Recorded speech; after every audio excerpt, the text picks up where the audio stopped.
जय हिंद दोस्तों। कैसे हैं आप लोग। तो आज हम बात करने वाले हैं एक ऐसी सीरीज के बारे में जिसकी कहानी बेहद अच्छी है और ये आपको बेहद पसंद आएगी। और इस सीरीज में टोटल 7 एपिसोड्स हैं और इस वीडियो में हम सातों एपिसोड्स को कवर करेंगे। लेकिन दोस्तों मैं रिक्वेस्ट करता हूं कि आप इस वीडियो को पूरा जरूर देखिएगा, क्योंकि अगर आपने कोई भी पार्ट मिस कर दिया तो आगे की कहानी आप नहीं समझ पाएंगे। तो बिना कोई वक्त गवाए आइए चलते हैं वीडियो की तरफ। एपिसोड 1 की स्टार्टिंग में हमें रीटा नाम की एक एसीपी दिखाई जाती है जो कि अपनी टीम के साथ रेड लाइट एरिया में होती है और वहां पर वो अपनी कांस्टेबल इंदू के साथ बैठी होती है। दरअसल वो लोग वहां पर अंडर कवर होते हैं क्योंकि रेड लाइट एरिया में कई सारे प्रोस्टिट्यूट्स के जो बच्चे थे वो गायब हो रहे थे और वो उसी का पता लगाने के लिए आए थे कि आखिर उन्हें कौन गायब करता है। तभी उन्हें उनकी टीम से खबर मिलती है कि लड़कियों को उठाया जा रहा है। इसीलिए रीटा अपनी टीम के साथ उन बंदों को पकड़ने के लिए वहां पे पहुंच जाती है। वहां पे एक बंदा होता है जो कि जबरदस्ती उन प्रोस्टिट्यूट से उनकी बेटियों को उठा के ले जाता था, लेकिन एक लड़की वहां पर उसे नहीं मिलती है। इसीलिए वो उसकी माँ के पास जाता है ताकि वो उसे पीट के उसकी बेटी को ले सके। तभी रीटा भी वहां पर पहुंच जाती है और वो उस पर गन तान देती है और उसे कहती है कि वो उसकी बेटी को छोड़ दे। लेकिन वो बंदा कहता है कि अगर उसने गन नीचे नहीं फेंकी तो वो इनको लेकर नीचे कूद जाएगा। ये सुन के रीटा गन को नीचे रख देती है, लेकिन तभी वो प्रोस्टिट्यूट उसके हाथ को काट लेती है और गलती से वो छत से नीचे गिर जाती है। और रीटा ये देखकर तुरंत उस बंदे के पैर पे गोली मार देती है और उस लड़की को वो सेव कर लेती है और उसके बाद उस बंदे को शूट करके वो जान से मार डालती है। और जब वो नीचे देखती है तो वो औरत अब मर चुकी थी, जिसे देखकर उसे काफी बुरा लगता है क्योंकि उसके इस मिशन में एक विक्टिम मारी गई थी और एक छोटी बच्ची अपनी माँ से अलग हो गई थी। अब मिशन के बाद वो वापस घर आती है जहाँ पे उसका बॉयफ्रेंड उसके लिए खाना तैयार करता है। उसका बॉयफ्रेंड एक डॉक्टर होता है और वो उससे शादी करना चाहता था, लेकिन रीटा जो थी वो बहुत ही ज्यादा ब्रोकन थी और वो अपने बचपन की कुछ बातें याद करती है जिससे कि उसे काफी ज्यादा अजीब लगता है। और वो अपने बॉयफ्रेंड से कहती है कि उसे उसके लिए चिंता करने की कोई जरूरत नहीं है। इधर हम विक्रम और जतिन नाम के दो इंस्पेक्टर को देखते हैं और विक्रम जो था दरअसल वो एसीपी था और वो दरअसल रीटा से चिढ़ा करता था क्योंकि रीटा और उसके बीच कंपटीशन था डीसीपी की सीट के लिए। वो देखता है कि न्यूज में चारों तरफ रीटा के ही चर्चे हैं और वो समझ जाता है कि अब डीसीपी की जो सीट है वो रीटा को ही मिलने वाली है। जब रात को रीटा को काफी ज्यादा अजीब फील होता है क्योंकि आज उसके मिशन में एक मासूम औरत मारी गई थी। वो तुरंत एक ड्रग स्मगलर को फोन करती है ताकि वो उससे कुछ ड्रग्स ले सके और उसने अपने फोन में उसका नाम डॉक्टर सेव किया होता है। उसके बाद हमें साजिद नाम का एक जवान लड़का दिखाया जाता है जो कि दरअसल एक रिहैब सेंटर में होता है क्योंकि उसे ड्रग्स की बहुत ही बुरी लत थी। लेकिन वो रात के समय रिहैब सेंटर से बाहर निकल जाता है। इधर रीटा बीच पे जब अपने पेडलर का वेट कर रही होती है तो वहां पर एक बूढ़ा आदमी उसे नजर आता है जो कि उसे बताता है कि उसका नाम मनोहर स्वामी है और वो अक्सर यहाँ पर आता है कुत्तों को खाना खिलाने के लिए। जब वो रीटा की शक्ल देखता है तो वो उसे पहचान लेता है और वो उससे कहता है कि उसने आज उसे टीवी पर देखा था जहाँ बताया जा रहा था कि उसने गर्ल्स को स्मगल करने वाले गैंग को पकड़ लिया है। रीटा उससे पीछा छुड़ाना चाहती है, लेकिन वो उससे कहता है कि वो अक्सर अपने डॉग्स को पका हुआ खाना खिलाता है, लेकिन कोई है जो कि उसके डॉग्स को रोज कच्चा चिकन खिलाता है। रीटा उसकी इस बात को इग्नोर कर देती है और वो वहां से पेडलर के पास चली जाती है। वो पेडलर से मिलती है और पेडलर उसे उसके ड्रग्स देता है और वहीं पे एक सीसीटीवी कैमरा होता है जिसमें वो सब कैप्चर हो जाता है। लेकिन रीटा जो होती है उसने हुडी पहनी थी और उसकी शक्ल साफ नजर नहीं आ रही थी। तभी वहां पर बहुत तेज बारिश होने लगती है और रीटा वहां से अपने घर चली जाती है। अगली सुबह जब वो उठती है तो देखती है कि उसके बॉयफ्रेंड ने उसके लिए ब्रेकफास्ट बनाया है, लेकिन वो ब्रेकफास्ट को नहीं खाती और सीधा काम पर जाती है। लेकिन तभी उसे उसकी टीम का कॉल आता है और उसे बताया जाता है कि बीच के पास किसी की लाश मिली है। जब रीटा वहां पर पहुंचती है तो वो शॉक हो जाती है क्योंकि वो लाश किसी और की नहीं बल्कि वो मनोहर स्वामी की थी जो कि रात को ही उससे मिला था और वो उससे बात कर रहा था। कातिल ने मनोहर की कलाई बुरी तरह काटी होती है और उसके मुंह के अंदर उसने कच्चा मांस भर दिया होता है। रीटा ये देखकर हैरान हो जाती है और उसे मनोहर के लिए काफी बुरा लगता है। इधर विक्रम अपने चीफ को फोन करता है और उससे पूछता है कि क्या वो रीटा को डीसीपी की सीट देने वाला है।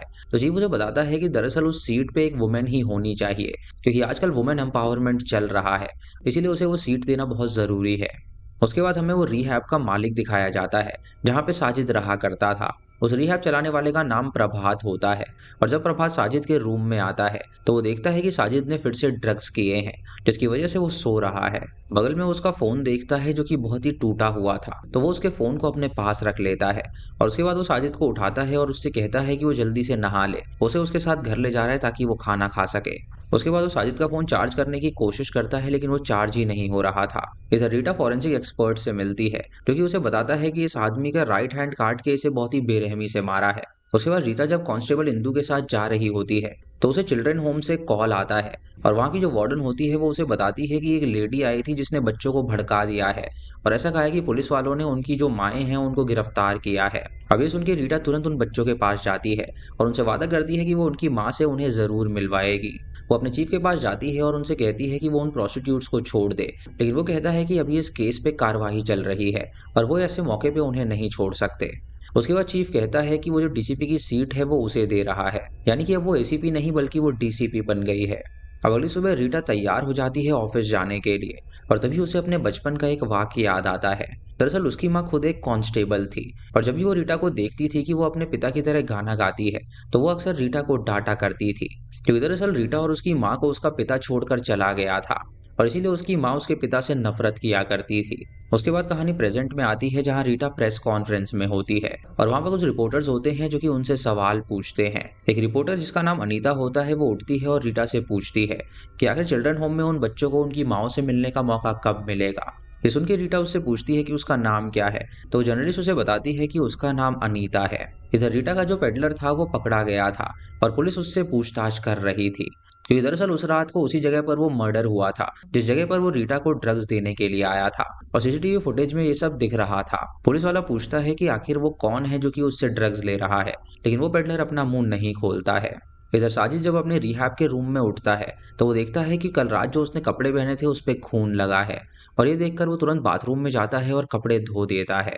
इधर उसका जो मालिक होता है वो साजिद के फोन को रिपेयर करा लेता है और वो उसके कॉल लॉग्स देखता है जहां लास्ट बार उसने अनंत को कॉल किया था, इसीलिए वो उस नंबर पे कॉल मिलाता है और वहां पे वो जर्नलिस्ट लड़की जिसका नाम अनीता होता है वो उस कॉल को उठाती है और प्रभात उसकी आवाज सुन के एकदम हैरान हो जाता है और वो सोचने लगता है कि लड़के का नाम अनंत है तो वो लड़की की आवाज कैसे आ रही है। अनीता के पास जब चीफ आता है तो वो फोन को काट देती है और उसके बाद चीफ ऑफिसर जतिन से कहता है कि वो इस जर्नलिस्ट का ख्याल रखे और जतिन जब अनीता को देखता है तो उसका दिल उस पे आ जाता है। इधर प्रभात साजिद को लेके अपने घर पे आता है और उसने उसके लिए उसकी फेवरेट दाल बनाई थी। उसके बाद वो साजिद के साथ कैरम बोर्ड खेलने लगता है और वो उससे पूछता है कि आखिर ये अनंत कौन है। और साजिद जब ये सुनता है तो वो हैरान हो जाता है और वो उससे पूछता है कि उसे ये नाम कैसे पता चला, तो वो कहता है कि नींद में वो ये नाम बार बार रट रहा था।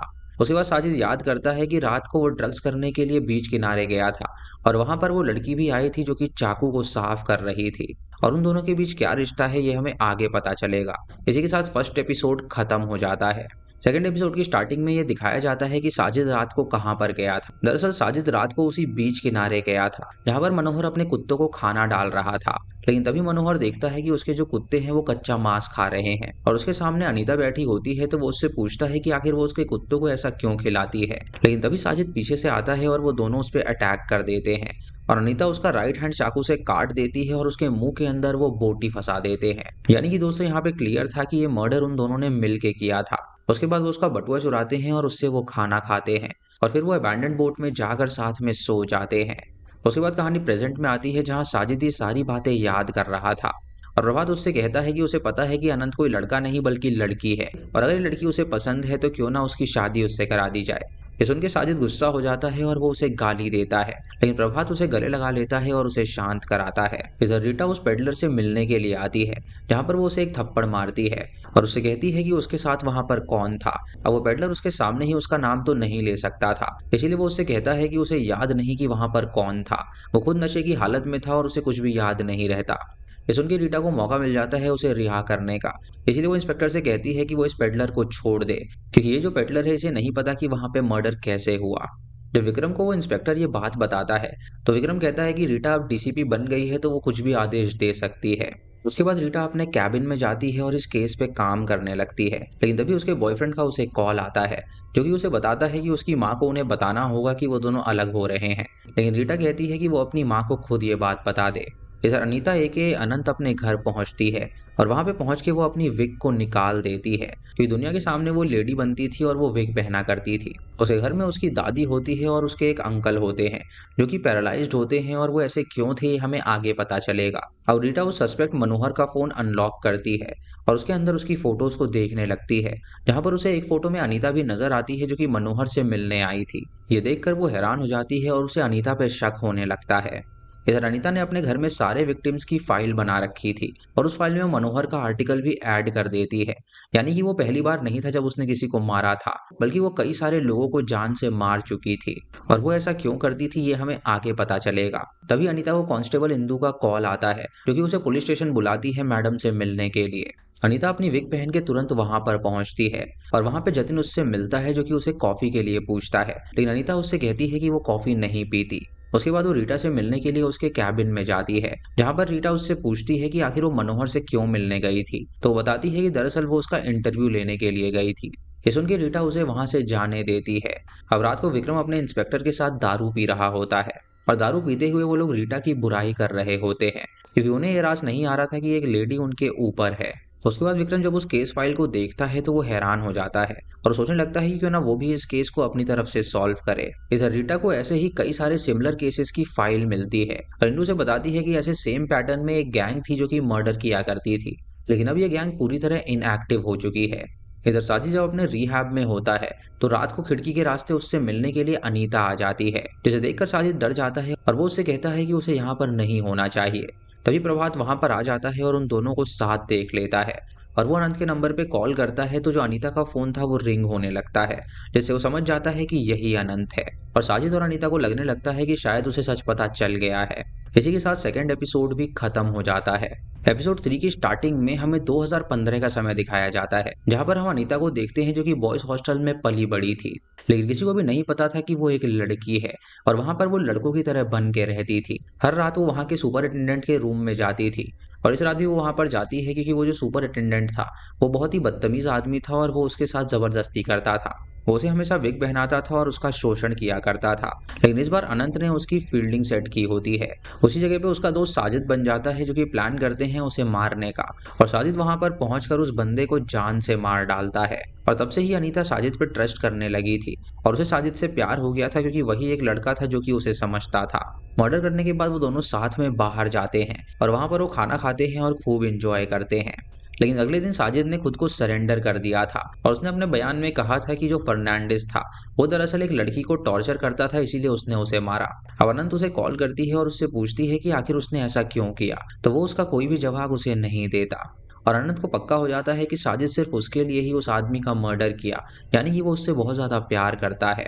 अब इस इंसिडेंट के बाद अनंत को लेने के लिए उसकी दादी और चाचा आते हैं और वो ऑर्फनेज से उसे अपने घर में ले जाते हैं और तब से ही वो उनके साथ रहती थी। और उसके बाद कहानी प्रेजेंट में आती है, जहाँ पे उन दोनों ने मिलकर प्रभात को भी मौत के घाट उतार दिया था। उसके बाद वो उस बोट में जाते हैं जहां पर साजिद को बहुत ही बुरा लगता है, क्योंकि प्रभात ने उसकी जान बचाई थी और उसने उसकी ही जान ले ली। उन दोनों का फोन उठाता है और बीच पे फेंक देता है और अनीता उस फोन को ढूंढने के लिए जाती है, लेकिन वो फोन उसे कहीं पर भी नहीं मिलता। इधर रीटा जब ऑफिस में होती है तो एक इंस्पेक्टर उसे कॉल करता है और उसे बताता है कि उसके बॉयफ्रेंड ने पी रखी है और उसने गाड़ी ठोक दी है। ये देखकर रीटा वहां पर जाती है और हमें दिखाया जाता है कि दरअसल उसके बॉयफ्रेंड और उसकी मुलाकात कैसे हुई थी। दरअसल उस लड़के ने रीटा की गाड़ी ठोक दी थी और वो उससे वहां पे रोमांटिक बातें करने लगा था, जो कि रीटा को पसंद आया था और उनकी नजदीकियां बढ़ गई थी। अब प्रेजेंट में रीटा उसे घर ले जाती है और वहीं पर सुला देती है। अगली सुबह इंदु जब अपने घर में होती है तो उसे प्रभात के मर्डर की बात पता चलती है और वो ये बात तुरंत रीटा को बताती है। और रीटा जब तैयार हो रही होती है तो वो अपने बॉयफ्रेंड से कहती है कि आखिर कब तक वो शराब के नशे में धुत रहेगा, लेकिन उसका बॉयफ्रेंड कहता है कि वो इस चीज को छोड़ देगा। इधर साजिद जब उठता है तो वो अपने आप को अनीता के घर में पाता है और ये देखकर उसे काफी ज्यादा डर लगने लगता है, क्योंकि पास्ट में उसके साथ उसके घर में कुछ हुआ था जिससे वो काफी ज्यादा ट्रॉमेटाइज्ड था। लेकिन अनीता उससे कहती है कि उसे अब डरने की कोई जरूरत नहीं है।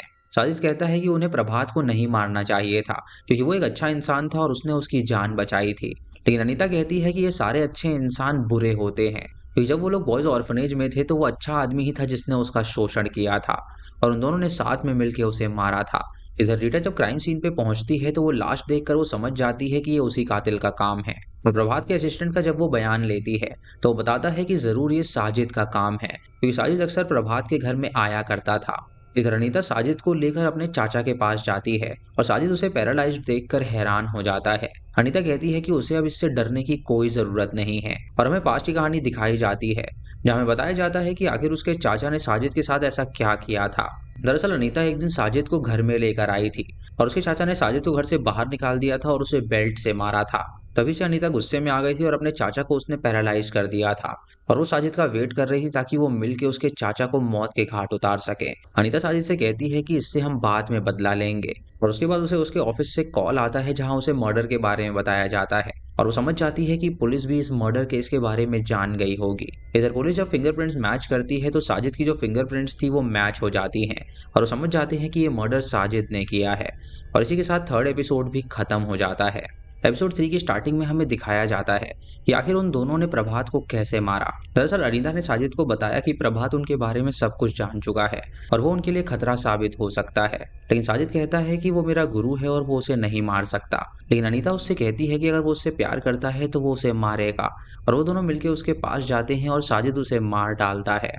अब कहानी प्रेजेंट में आती है जहाँ प्रभात के घर पे ढेर सारे जर्नलिस्ट आए हुए थे और अनीता भी वहां पर मौजूद थी। जतिन जब उसे देखता है तो वो उससे पूछता है कि वो यहाँ पे क्या कर रही है, तो अनीता उसे देखकर तुरंत स्माइल करने लगती है ताकि वो उससे इन्फॉर्मेशन निकलवा सके और जतिन उसे बता देता है कि उनका जो विक्टिम है उसका नाम साजिद है और इससे वो समझ जाती है कि शायद पुलिस उसे पकड़ लेगी। इधर रीटा चीफ से मिलने के लिए जाती है और विक्रम भी वहां पर मौजूद होता है और चीफ कहता है कि विक्रम को भी इस केस में वो शामिल कर ले, लेकिन रीटा अकेले ही इस केस को हैंडल करना चाहती थी। उसके बाद रीटा उस गैंग मेंबर चंदू नायक की वीडियो देखने लगती है क्योंकि वही गैंग था जो कि पुराने टाइम में ऐसे पैटर्न में लोगों को मारा करता था। तभी रीटा को उसका बॉयफ्रेंड कॉल करता है और उसे कहता है कि उसकी माँ उनके बारे में पूछ रही थी। तो रीटा कहती है कि वो खुद अपनी माँ को बता दे कि वो अलग हो रहे हैं और वो लोग अब शादी नहीं कर सकते। इधर इंदु जब पानी भर रही होती है तो वहां पर विक्रम भी आता है पानी भरने के लिए और वो उससे कहता है कि उसकी मैडम अपने आप को फन्ने खा समझती है, लेकिन उसे नहीं पता कि वो इस केस को उससे ज्यादा जल्दी सॉल्व कर लेगा। इधर अनीता जब वापस अपने घर आती है तो वो साजिद को पुकारती है, लेकिन साजिद उसे वहां पर नहीं मिलता क्योंकि दरअसल वो उसके घर से भाग निकला था। ये देखकर वो हैरान हो जाती है और वो उसे ढूंढने के लिए निकल पड़ती है। इधर इंदु उस गैंग मेंबर के पास जाती है और उससे उन मर्डर्स के बारे में पूछती है तो गैंग मेंबर बताता है कि साकिब भी उनके ही गैंग का एक मेंबर था और वो लेफ्टी है तो वो हमेशा लेफ्ट हैंड में ही कट लगाता है, लेकिन जितने भी मर्डर यहाँ पे राइट हैंड में दिख रहे हैं वो साजिद ने नहीं किए हैं। अब साजिद ने जो फोन बीच के पास फेंका था वो फोन किसी को मिलता है और वो ऑन करता है जिससे पुलिस उसे ट्रेस कर लेती है और वो वहां पर जाने के लिए निकल जाते हैं। इधर साजिद अपने पुराने अड्डे पे आता है जहाँ पर उसका दोस्त उससे कहता है कि उसके पास ड्रग्स मौजूद है। इधर रीटा अपनी टीम के साथ उस बीच किनारे पहुंचती है जहाँ पे वो फोन मिला था और वो वहां पर उस अबैंडन शिप में भी जाती है जहाँ पर उसे ड्रग्स के डोजेज मिलते हैं, जिससे वो समझ जाती है कि साजिद यहाँ पर जरूर आया था। लेकिन वहां पे उसे कुछ सबूत मिलते हैं जिससे वो समझ जाती है कि साजिद यहाँ पर अकेला नहीं था बल्कि उसके साथ यहाँ पर कोई और भी मौजूद था। इधर साजिद पे विक्रम का एक खबरी नजर रखे हुए था और वो उसको जब साजिद के बारे में बताता है तो विक्रम तुरंत वहां पे जाने के लिए निकल जाता है।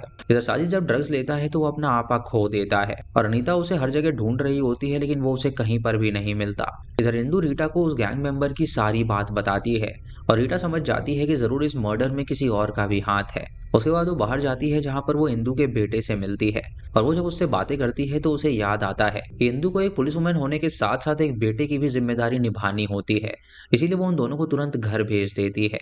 इधर साजिद एक पुल पे चढ़ जाता है और वो ट्रेन के आगे कूदने वाला होता है और इसी के साथ चौथा एपिसोड भी यहीं पर खत्म हो जाता है।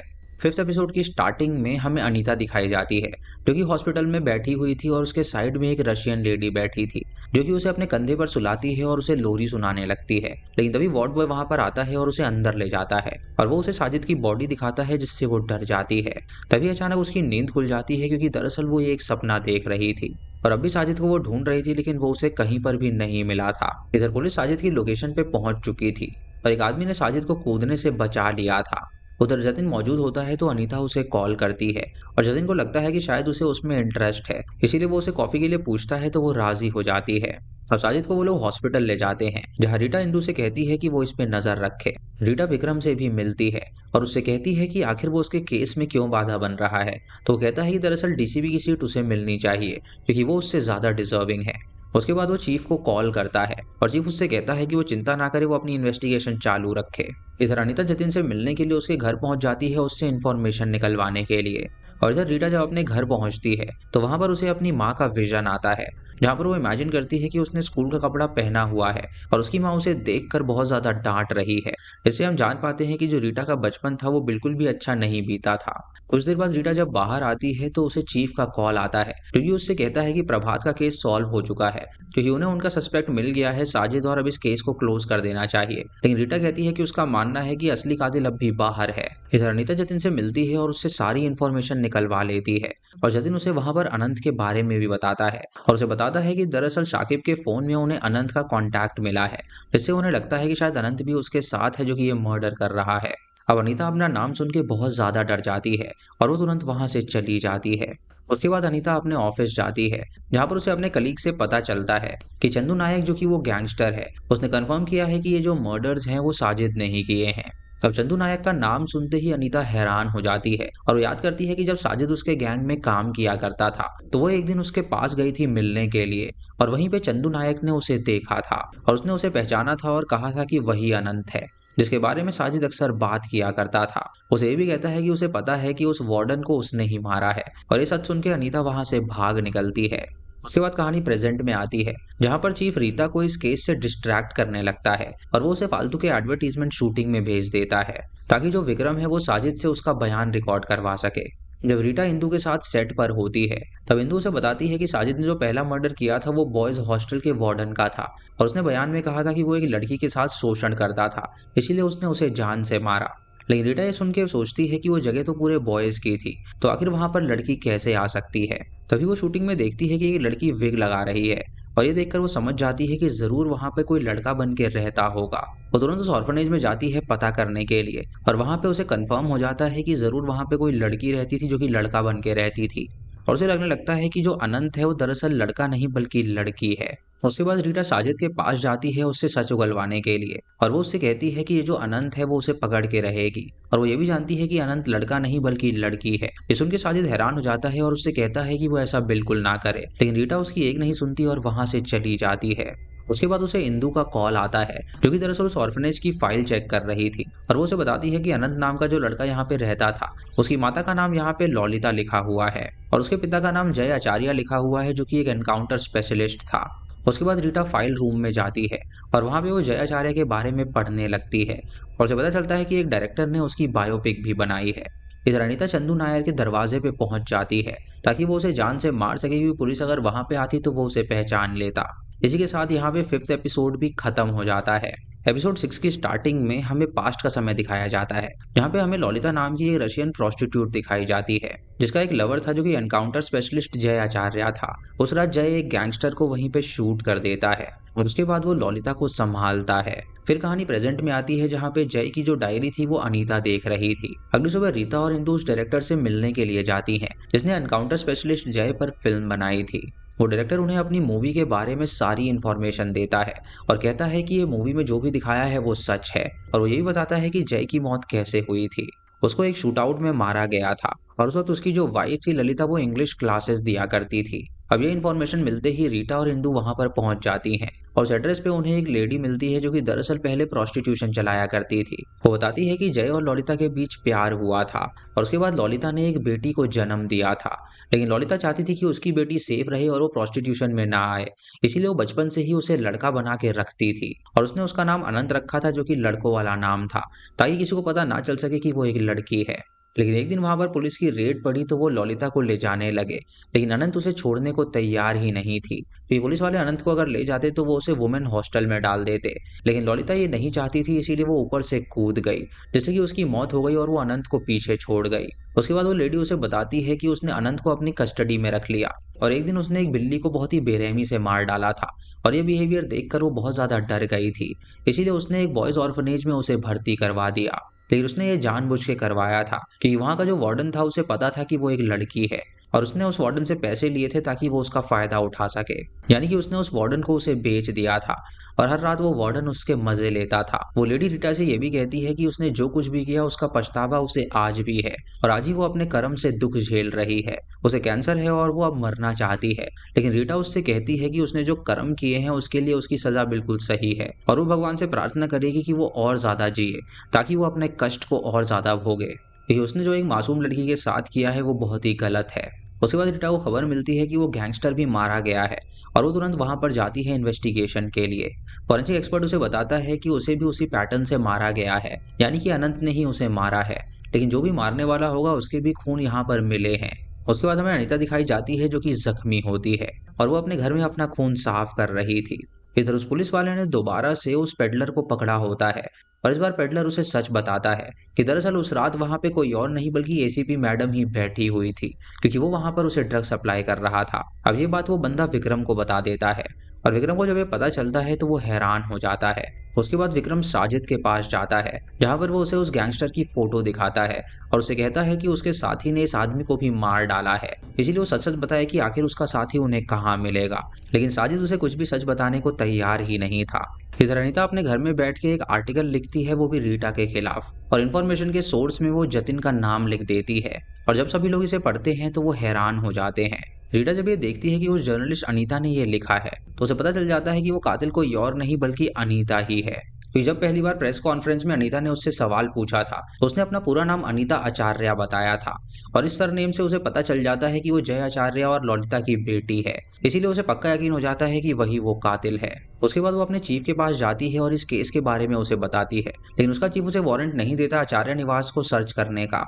तभी रीटा की ये न्यूज भी वायरल हो जाती है कि वो ड्रग पेडलर के साथ थी जहां पर उसने ड्रग्स लिए थे और इससे उसकी काफी ज्यादा बदनामी होने लगती है। अब रीटा अपनी माँ की बात को याद करती है। जब उसकी माँ ने उसे गाना बजाते हुए देखा था तो उसने उसका बाजा ही तोड़ दिया था और उसने कहा था कि वो अपने पिता की तरह नहीं बल्कि उसकी तरह बने, और उसकी माँ ने गुस्से में आकर सिलेंडर ऑन कर दिया था और उसके बाद उसने घर में आग लगा दी थी। यही बातें सोचकर रीटा बैठी रहती है और सोचती है कि वो बर्बाद हो गई। और इसी के साथ हमारा 6th एपिसोड भी खत्म हो जाता है।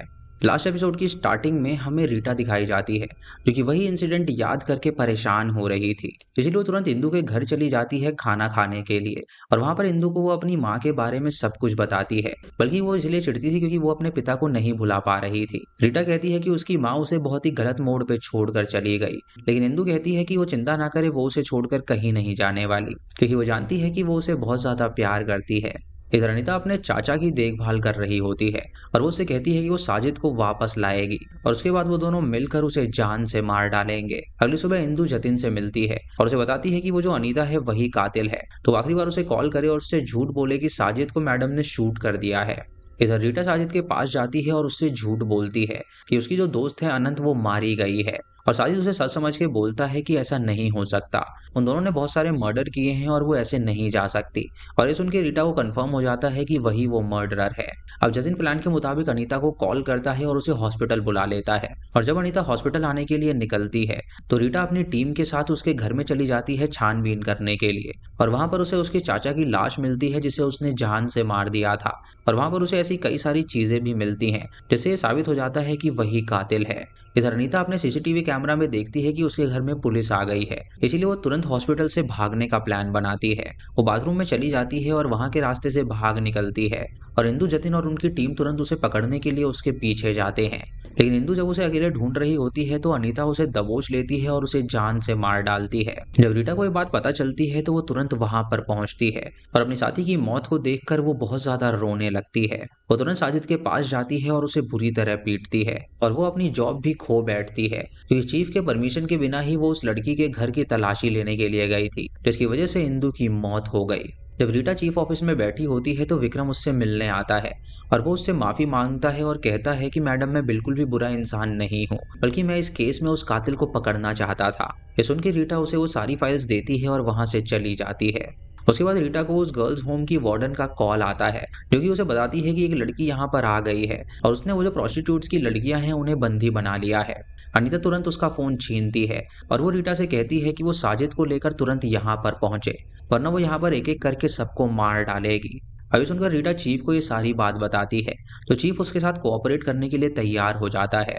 अब वो साजिद को लेकर तुरंत उस बिल्डिंग में पहुंचती है जहाँ पे जब अनीता साजिद को देखती है तो वो काफी खुश हो जाती है, लेकिन साजिद उससे कहता है कि उन्हें और मर्डर्स करने की जरूरत नहीं है, लेकिन वो उसकी एक नहीं सुनती और वो रीटा को बंदी बना लेती है। रीटा उससे कहती है कि साजिद बदल चुका है और वो उसकी बात अब नहीं मानेगा, लेकिन अनीता कहती है कि साजिद उससे प्यार करता है और वो उसके लिए कुछ भी कर सकता है। तभी साजिद वहां पर आता है और वो रीटा को खोल देता है और ये देखकर अनीता को बहुत ज्यादा बुरा लगता है। रीटा तुरंत बच्चों के रूम में जाती है और उन्हें उनकी माओ के पास भेज देती है और साजिद अनीता की हाथों से चाकू अपने गर्दन में घुसा देता है, जिससे कि साजिद की वहीं पर मौत हो जाती है। अनीता जब ये देखती है तो वो बहुत ज्यादा गुस्से में आ जाती है और वो रीटा से कहती है कि अब उसके जीने का कोई भी फायदा नहीं है। वो तुरंत वहां पर गैस ऑन कर देती है और माचिस जला देती है, जिससे कि वहां पे ब्लास्ट हो जाता है और वहां पे आग लग जाती है। और रीटा याद करती है कि उसकी माँ भी सेम ऐसे ही मरी थी, लेकिन दरअसल वो अनंत को मरने नहीं देती। वो एक चादर उठाती है और उसकी जलती हुई बॉडी पे उसे बांध देती है और उसे लेकर वो बाहर आ जाती है और पुलिस को बताती है कि अभी वो जिंदा है। इसीलिए वो लोग तुरंत उसे हॉस्पिटल ले जाते हैं। अब अगले दिन रीटा इंदू के फ्यूनरल में जाती है, जहां पर वो उसके बच्चे को देखती है जो कि उसकी लाश के सामने रो रहा था। और उसके बाद हमें कुछ महीने बाद की कहानी दिखाई जाती है, जहां पर रीटा अपने पुराने घर में जाती है और वो वहां पर एक एक चीज को देखती है और उसे याद आता है कि कैसे वो यहाँ पर रहा करती थी। तभी उसे अपने बॉयफ्रेंड की याद आती है, तो वो उसे कॉल मिलाती है और उसे कहती है कि क्यों ना वो कॉफी पे चलें। और इसी के साथ ये सीजन यहीं पर खत्म हो जाता है। तो दोस्तों, ये थी सीजन 1 की कहानी। आपको इसी कहानी कैसी लगी हमें कमेंट सेक्शन में जरूर बताइएगा। चैनल पे नए हैं तो इसे सब्सक्राइब करें और बेल आइकॉन दबाएं नोटिफिकेशंस के लिए। और दोस्तों, वीडियो को लाइक और शेयर करना बिल्कुल मत भूलिएगा। तो मैं मिलता हूँ आपको अगली वीडियो में, तब तक के लिए जय हिंद।